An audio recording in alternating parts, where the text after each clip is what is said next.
Welcome to In My Backyard. Today's guests are Heidi Bukowski and John Gieler, and they are anticipating bees. So the name of the show today is Beginner Beekeeping Anticipation. So are you guys excited? Yes. No reservation. Anticipation. Yes. Yes. So how we got started, or how you guys got started, was you were lucky enough to sit beside me. So watch out if you're going to be out there, and you never know if you're going to be sitting beside me and have to become a beekeeper, because now you had to become a beekeeper. But we were sitting at Stonewall Farm, and we were talking one day, and I just happened to mention that I was a beekeeper. And you guys mentioned, I think Heidi especially, mentioned that you were interested in bees. We were wanting to take a beekeeping class, Yeah. so when we sat at the table with you, I was very pleased to hear that you were there, and we were interested in your classes right away. Right. So It's a good start. Yeah, and so classes. What did you think? Were the classes helpful? Was it helpful to talk to somebody? It was a great guideline and information that we didn't have before, and it made us really interested in learning more. Yeah. Always can learn more. Yeah, and I think part of what is helpful for you is to do the hands-on kind of stuff. Right. Because you can read a book, and like we have a Beekeeping for Dummies book here. That's a great place to start. But you can, by doing hands-on stuff, you get a lot more experience, because in a book it says this is what's going to happen, and in real life that doesn't really happen. So I would like to hear a little bit more about why you guys got into beekeeping. You know, like, yes, we want to be beekeepers, but was there a reason? Did you have anybody that you knew as beekeepers, or something that enticed you? Is it just the honey, or is it the organism? Tell me a little bit about why both of you guys wanted to get started with bees. Do you want to go first? I guess I would say mainly because I see the pollinators as the best start to having your own farm and gardening, and we had just purchased property in Gilsum, and that was our way to start our new land growth and development. I really like the idea of trying to benefit the area, and I thought it was important to have the bees be a part of all of that. Yeah. Yeah. They really are important. And it's bees, it's honeybees and pollinators too. Correct. But by having honeybees, you can kind of judge what's going on in your area with the pollinators. Yeah. And John? Well, for me, of course, Heidi got me into it. If it wasn't for her, I wouldn't be here. But I had a history of working with bees when I was a kid, like 6, 7 years old, and I grew up in New England. In Hopkinton, New Hampshire, which is about an hour from here, east of here. And it was a different time, different era, and it was the 1960s, and there was this guy, Mr. Bennett, and he drove this old 1940 Ford pickup truck, and he would come to this woman's house down the road, and I would be there, and one day he asked if I wanted to go see the bees, and I was a little nervous. I was a little scared. I'm like, why would I want to go see bees? They sting you. I'm not crazy. Yeah, there's a lot of people that and I've also talked to a lot of people about getting bees, and some people are a little bit scared about it. But I was scared in the beginning, and so I rode with him in the truck, and no seat belt. And we went up into the field on the grass, and then he stopped and got out, and he had, didn't have any kind of bee equipment on, and he said, you want to come in? And I was a little bit nervous about it, and I said, sure, because I trusted him. When you were a kid. When I was a kid. Yeah. And so I went into it was inside, similar to the Slovenian hives. It was inside a building. It was inside an old chicken coop, and I went inside, and I remember the sun shining through the windows. Some of the windows were broken for the bees to go in and out of, and that there were the Langstroth hives. And I remember, he would tell me, it's okay, just don't make any sudden moves. And I remember them as a kid that, as time went on, I would have bees all over me, and they would be crawling on me, and I got stung a few times, but nothing serious. And he got stung. He says, you're going to get stung if you don't have any equipment on, and that was my history. So I've never gone into beekeeping and find out how I do it, and so this is why I'm here and why I took the class. Yeah. So is there anything in particular that you guys feel is intriguing about bees? Like when I look at them, I'm just amazed. And I've been doing it for a while. Is there anything that attracts you to wanting to become a beekeeper? Are you just trying to prove to the world that you can do it, or are you doing? For me, I don't know about Heidi, but for me, I can only eat so much honey myself. Right. And so it's not necessarily about the honey, but it's more about the pollination. It's about the way the earth works and the way the bees, conduct themselves on the earth. I believe watching bees and doing their job and busy as a bee, it brings peace to me to see what they're doing. Yeah. I really like to see how they're busy.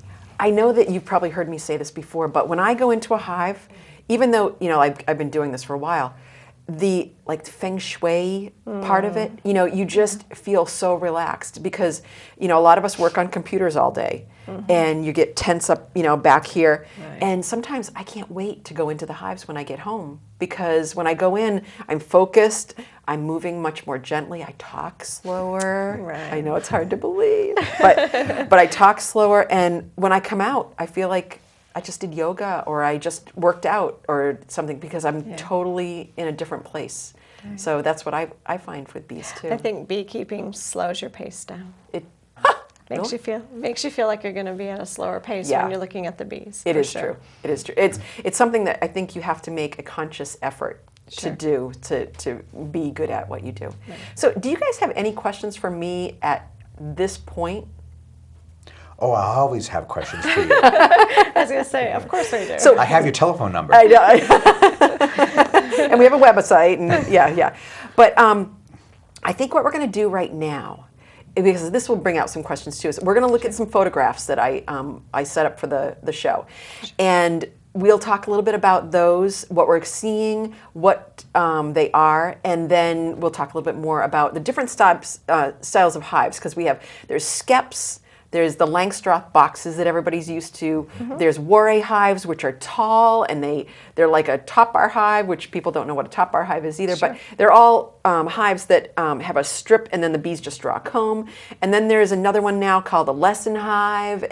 There's all kinds of different things out there, but we're just going to look at some of the pictures and then we'll discuss a little bit of it. And then if anybody at home has any questions, they can contact us or contact you guys or whatever. So so let's start with some of the pictures. And who are those people? So that's John and Heidi, and that was at the end of the season when we were doing extracting. That was our last class. That was a lot of fun. Was that sweet? That was amazing. Yeah, See how much honey was kept actually sticking produced. my finger into the bowl.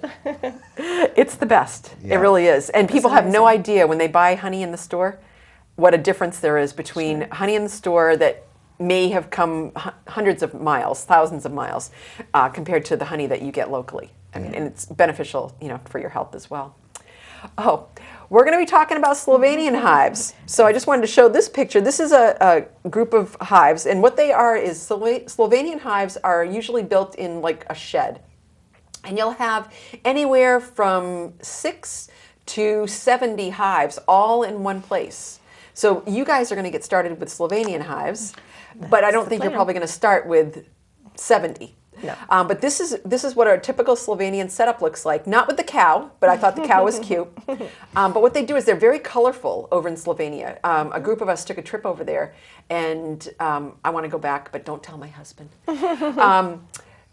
So it's pretty cool to look They're at beautiful. those. Yeah. This is marking Marking apparatus. for the queen. Yep. Can you guys tell me a little bit about why those bees are all over that?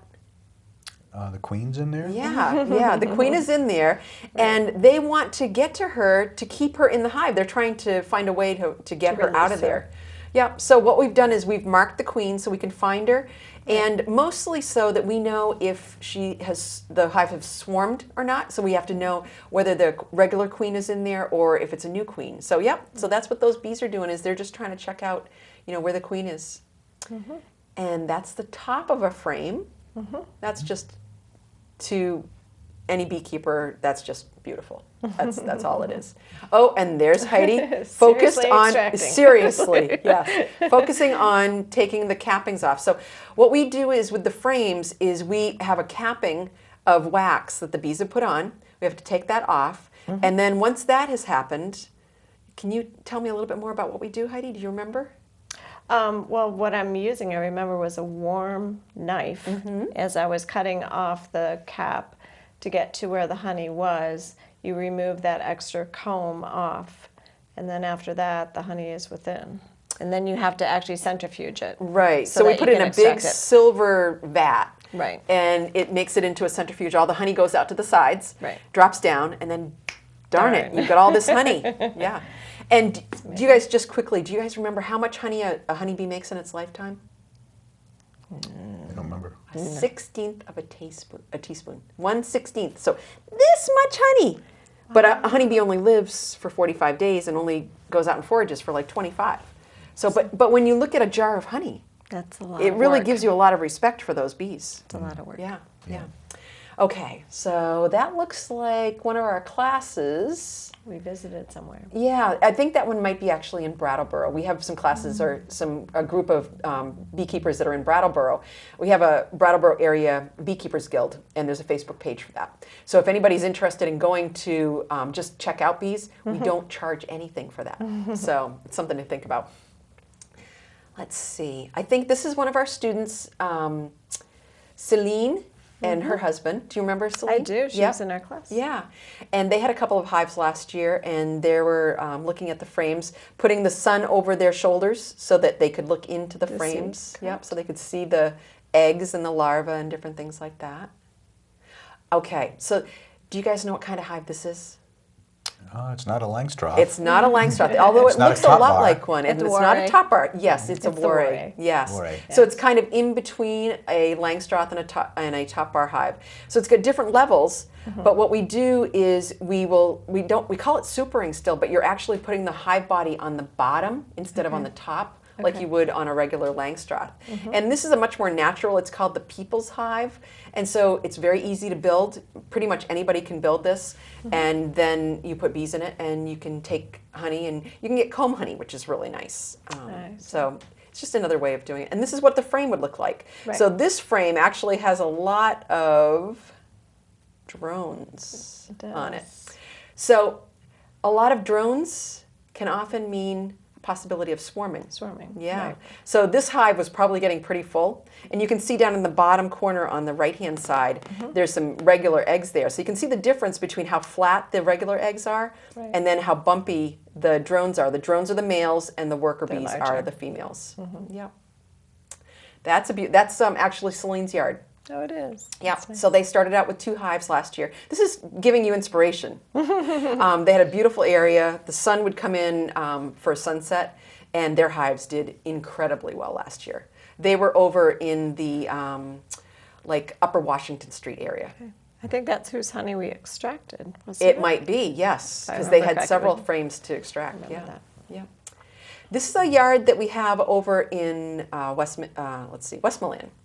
And we started this last year. Don't look at the boxes because I started this yard very late in the season, and all I had was supers, and they were shallows. So I had to use shallows on my bottom boxes in many cases. So if you don't know what boxes we have deep boxes, which are like 9 inches deep. Then we have mediums that are 6 inches deep or so. And then we have shallows, which are 5 inches deep or so. So if you look at these, it's not a great yard to go by as a beginner, but it's hives, and they're pretty. Yeah. So that's a yard that we have going over in Westmoreland. These are up on the Hurricane Road. This is a really great beekeeper. She's been beekeeping for about 5 years. And she started out, her kids gave her a hive in July with plastic frames. Hard time to start. Totally hard time to start. Yeah. So she learned a lot, and she's kept learning, and now she's at four hives. Yeah. And what are those? Frames. Those are packages. Oh. Look at all those packages. Those are packages Wow, of bees. Those So are all bees. yeah, yeah. So bees typically come in the nucleus, which would be 5 frames in a box, or they come in a package. And packages have about between 3 and 5 pounds of bees, a queen, some food, and they're ready to go into the hive. So that's what you guys are probably, ordered. well, actually, you guys are going to have them on frames because I'm going to build a nuke for you. But this is what you would start with if you were starting on your own and didn't have any frames of bees already. So a package of bees can be used for anybody in any hive. Right. Yeah. And can you look really, really close? Do you see what you see there? Little white curls. That frame has all kinds of larvae on it. Yeah. Yeah, I do see so that. those are probably about 7 or 8 days old. They haven't been capped over yet. But if you look really, really close, you'll see lots of little white C's. Yep. And then the top part has a little bit of drone comb. That's probably looking at it upside down because the drone comb would actually be on the bottom, but somebody's holding the frame the way that we hold it. Right. So you see the top is the bottom and the bottom is the top. Right. And now can you see those little C's? I do see them. Yeah, yeah. So the dark little things, that's where some food is. So that's probably the... Pollen? Yes. It's the pollen and the nectar. And so they're making bee bread, what we call bee bread. So that's a mixture for the little bees to eat. So that's what we feed them before they get capped over and things like that. So this is a beautiful frame. This one here, I believe we're looking for queen cells. So if you look in that corner there, you can see a big kind of swirl. That would be what we were looking at as a queen cell. And I think what we were doing is looking inside because when we see a queen cell there, that means that they might be swarming. Okay. So these are things to look at. And I think there might have been a larva in there. So if there's a larva in there, there's a really good chance that they're going to swarm. They're going to swarm. Yeah. More bees, beautiful comb. More bees, beautiful comb. Different bees, some are darker, some are lighter.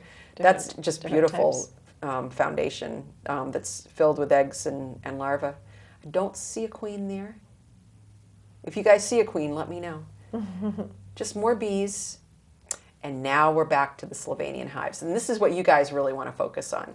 So you guys are going to start, I understand, with a trailer now instead of a shed, which is a good thing. Well, time seems to go faster than I do. And so I haven't had time to build the house for the Slovenian bees. Yeah. So I'm kind of coming up with a quick answer to that until I get that house built. Right. Because I have plans to the way I want to do it. I actually want to have it like after we went over and we had a tour with Suzanne over in Harrisville. Right.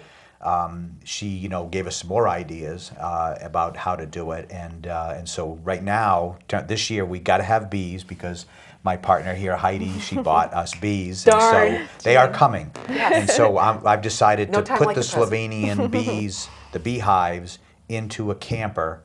And then cut the side of the camper out, and then dress the camper up. It's going to be on wheels so I can move it around. Exactly. And then Yeah, that'll be good for now until we're going to try to get 2 hives this year to get started with. So yeah, we're excited. It's going to be interesting to see the pictures, and then we're actually going to be doing it ourselves. Yeah. So It's so wonderful because every beekeeper is different. Sure. So we'll look at a few more of the Slovenian photos that I have, but then we'll talk a little bit more about the benefits of having your bees in a trailer or something Sure. that's movable. So we'll continue to look on. So these are some more beautiful pictures. We went into hives when we went to Slovenia. We went into lots and lots of hives. So I have all kinds of suggestions for you guys. But the thing is, when you're a beekeeper, you make your own decisions. So you take it all in and then you decide what you want to do. Yeah. So here's another one. This guy has like 70 beehives. wow. Yeah. And so, one of the benefits of having them all there and inside is that you can work and you don't have to worry about the weather or anything like that. The negatives, though, for having so many hives is that varroa mites are those little parasites that can attach on. Right. With so many hives so close, It can be all there's a infected. possibility of having varroa mites and you can have an infestation. So you really have to keep an eye on those. So a lot of times what they do is they will medicate the hives for varroa mites with some kind of oxalic acid. In Slovenia, they do Yeah, that? that's what they use. Yeah, they use formic acid as well, but mostly... Everybody, or is there? Pretty much. I was very surprised because I was There's thinking... 10,000, isn't there 10,000 beehives in Slovenia? There could be that or Yeah. more. Yeah, I mean, it's a small country, but almost everybody there has Has bees. bees. Yeah. But again, like the varroa mites, they came sort of from Russia. That area, the bees can withstand it, but the European bees can't. They don't have that ability to get by with, Withstand. living with the varroa mites right now. So anyway, everybody's working on And what did we can do. varroa mites come in the 70s like it did here? They actually came in the 80s. Well, yeah, there they might have come a little bit earlier because before we got bees over here, they might have shown up there. But we had a lot of varroa mites show up in the 80s. Okay. It's just what happened. It's that people had bees in a certain area. Then other people said, "Hey, your bees are doing really well. We'll bring them over here." Sure. So when they brought them, the varroa mites came with them, and then we have a different race of bees in our area. The European bees are a little bit different than the Russian bees. Sure. So it's just what happens. So, and I have a unfortunate, question but- for you. Yeah. So I'm guessing May is when our bees going to come? Yeah. Because we're getting our bees from you. Right. So, because I know Heidi wanted somewhat of an idea of the date. Yeah. So May. I'm shooting for the the beginning of May is what I'm shooting Okay. for. Okay. Oh, boy. No, Wow, no, it's- no. Actually, middle of May. Middle Okay. of May. Well, that sounds Yeah, better. that's better because the thing is, when we grow bees in the north, that's one of the reasons that when you get bees early and you get a nuke or a package, it's usually come from a warm climate because we can't grow bees that fast because the bees need to, the queen needs to lay eggs and it needs to have warm weather and we need to have pollen and nectar, and we don't have that as early as they do in the warmer climate. So that's why a lot of times the bees come from warmer climates. If we are growing bees and we want northern raised bees, those are going to be like the middle of May, beginning of June. So That's what I it was might be thinking. even later. It will be no later than June 1st, but it'll be sometime usually between the middle of May and the end of May. So if somebody says, I'm growing bees and they're northern raised and they haven't brought them down to someplace warmer, I'd kind of question it because their bees probably don't have the population that Well, they there should isn't have. a food for them to Right, be right. using to eat because we haven't had any blooms started. Right. Yeah, the except for the blooms tree for the blooms. maples. I'm surprised, that this year we're doing this show in March and I still haven't seen the blooms, right. which That's is what I'm surprising. saying, too. But yeah, they'll be out soon. But then the bees will come and it'll That'll be be- wonderful. Everything will turn green and life will be good. Okay, we're going to finish up with a few more pictures and then we're going to talk a little bit more about the hives because 5 minutes left. Okay. Okay, so this is the inside. And so what sometimes they do, this is a suggestion for you guys this is too. what I want to do. Yeah, they have a little chalkboard on the inside, and it can tell you what you did in that hive the last time. That's wonderful. Yeah, It I like is. that. It's a great thing because with the Langstroth hives, where do you do that? You can put it underneath your cover, or you can put something on, but you have nothing that's going to stay dry and clean. And Right. No, every hive that we went, or every house that we went to was spick and span, very clean. They do a great job. Some of them they live in and they sleep in. Right. That's what I So- like to do. And did you see the air? Yeah, they have a ventilator that The you can wear. ventilator, yeah. And it's supposed to be very relaxing. And they do all kinds of apitherapy and all That's kinds of what stuff. These are things that you guys would be able to do. Yeah, we at learned some that from point. Suzanne when Yeah. we went through our Yeah. tour Yeah, over yeah. there. To have It a was bunk great. bed with the bees. Yes, yeah, and you Sleep can with the listen to bees. them like buzz. It's really cool. Okay, I think I have just a couple more pictures. Okay, so this one actually, I'm sorry, is on its side. You'd have to turn it clockwise, but they open up like a cupboard. And so they have a screen on them. So the screen covers them so that when you open the door, they don't just come right Right. at you. Sure. And they're not going to do that anyway. But it's just a much more relaxed way of keeping bees because you're not picking up heavy boxes. I really like it. I'm going to start some hives this year as well. Great. And I'm doing it because when I get older, I am not going to be able to pick up 100-pound boxes. It's Sure. just the way it is. Sure. And these hives you can have forever, pretty much. I mean, if That you makes can sense. hold 2 pounds, you can probably hold one of hold these that. frames. Yeah. Okay, again, I'm sorry, you guys, but this is turn it clockwise. Yeah, turn your head a little bit. I just did another beautiful inside of a Slovenian hive. Or hive house. And then this is one of my favorite hives. See, the hive houses. This one, what they do a lot of times is they have an overhang over the front. They face them towards the south, but then they have an overhang for the snow or the rain, Weather. but also so it shades. So it shades the houses so that the bees don't have to work so hard to keep them cool. In the summer. Sure. Yep. And there's some friends of ours. That's Nancy and another one of the beekeepers over in Brattleboro. Brattleboro. Yep. I think they love beekeeping. I think so. Yeah. And the final picture is bees right in the front of a hive where they're going in. So it's pretty cool, with bees. We've looked at, let's see, Langstroth hives. We've looked at the Warre hives.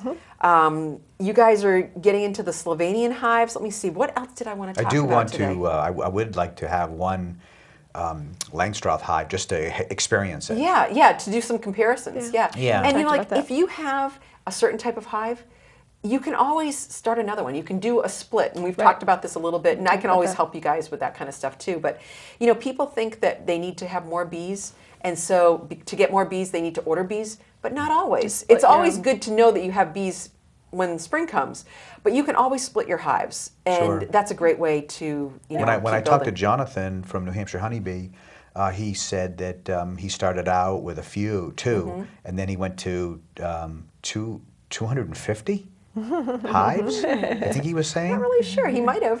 Yeah. I'm not he said really he sure. went crazy. Yeah, You know? yeah, you So can. people So go you have crazy. to be careful not to go too big too fast too. I'll make sure we so won't. It's very easy. It's like having tomatoes in your garden. You get tomatoes and then you get all this tomato sauce. So Right. now what are you going to do with all the Sure. tomatoes? Gosh, if you had too much honey, wouldn't that be awful? Well, I think Yeah, we figured but it's out not what all to about do. the that, honey. yeah. It's not all about the honey. Okay, so you guys, I just have just another minute or so. What recommendation would you make for anybody that's interested in becoming a beekeeper? Learn as much as you can. Try to reach out for some of those websites and contact Jody. She's wonderful. That's not why I'm doing the show. Seriously, I know, but she's made all the difference. You've made it But- seem very realistic. But what it is finding somebody to ask questions to Sure. mentor you. That's what it is. It's not just me. There's a lot of other Right. people out there. Right. So that's what the really important thing is. Yeah. It is. And John, what do you think? Well, my thing is also contact Jody because the class was great. Learned a lot. There's so much to learn. There's no way you can learn it in 1 year. But the biggest thing for me was to find out where New Hampshire Honey Association, Bee Yeah. Right. Association is Yeah. in New Hampshire, Yeah. where they meet. Go there, and Yeah. then if they do the testing, which what I couldn't believe was the testing of the honey, the 18 little bags of honey Oh, yeah. from everybody. Yeah, it was cool. And it was unbelievable the difference in honey, the taste of it. Yeah. So, So there's so the many different sampling. ones out there. Free samples. That's right. That's Free right. samples. Yahoo! So in my backyard, love life, live well, and be greedy.